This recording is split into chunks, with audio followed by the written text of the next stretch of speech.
बिस्मिल्लाहिर्रहमानिर्रहीम। रक्स किचन में अज असी कबाब का मसाला बना रहे हैं। सीख कबाब तुसी घर में भी बना सकते हो तो या मुख्तलिफ कंपनी का तैयारशुदा भी मिल जाता है, फ्रीज़ किए हुए कबाब मिल जाते हैं तो तुसी वो भी इस्तेमाल कर सकते हो। मैं फ्रीज़ किए हुए कबाब का सालन बना रहा। ये सालन बहुत जल्दी बन जाता है तो बहुत ही टेस्टी तैयार होता है। तो आओ फिर वक्त ज़ाया किए बगैर कबाब मसाला बनाना शुरू करिए। सब तो पहले हांडे 'ਚ तेल पा लो तो तेल तो बाद तुसी आधी चम्मच साबुत जीरे की ते नाल 2-3 छोटियां स्टिकां दालचीनी दियां पा के ते उन्हें थोड़ा जिहा फ्राई कर लो।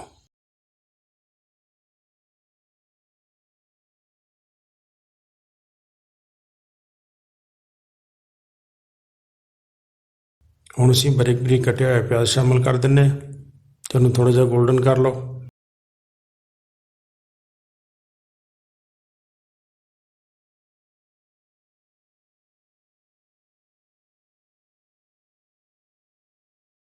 प्याज थोड़ा जिहा भुनण तो बाद असीं 1 चम्मच अदरक लहसुन का पेस्ट पा लैंदे ते इनूं भी नाल थोड़ा जिहा होर पका लैंदे। अगर तुसीं मेरे चैनल नूं अजे सबसक्राइब नहीं किया तो उन्होंने भी जरूर कर दिओ, मेहरबानी होएगी। हुण असीं 2 टमाटर शामिल करते हैं जिहड़े कि असीं बिल्कुल बारीक बारीक कट लए सी ते इन्हां टमाटरां नूं प्याज वगैरह नूं असीं मजीद 4-5 मिनट अच्छी तरह भुनांगे।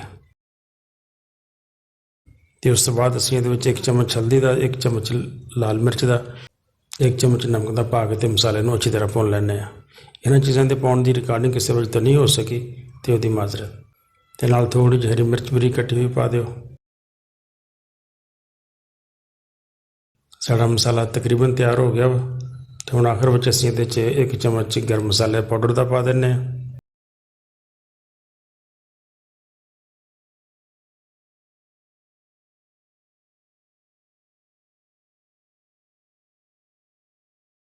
ते 200 ग्राम दही पा दिओ।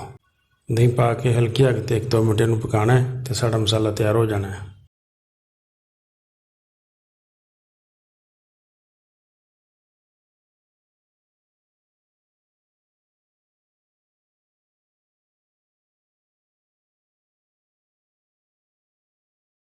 मसाले नूं पतला करने वास्ते असीं थोड़ा जिहा पानी शामिल कर लैंदे आ।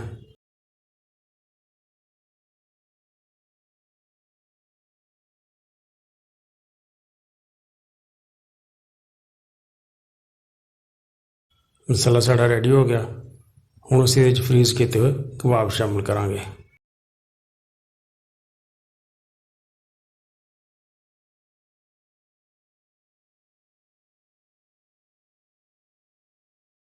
ऐसा ऐसा हिला दिओ इन्हां नूं ते उस तो बाद ढक्कन दे के कोई 4-5 मिनट इन्हां नूं हल्की अग ते पकण देना है।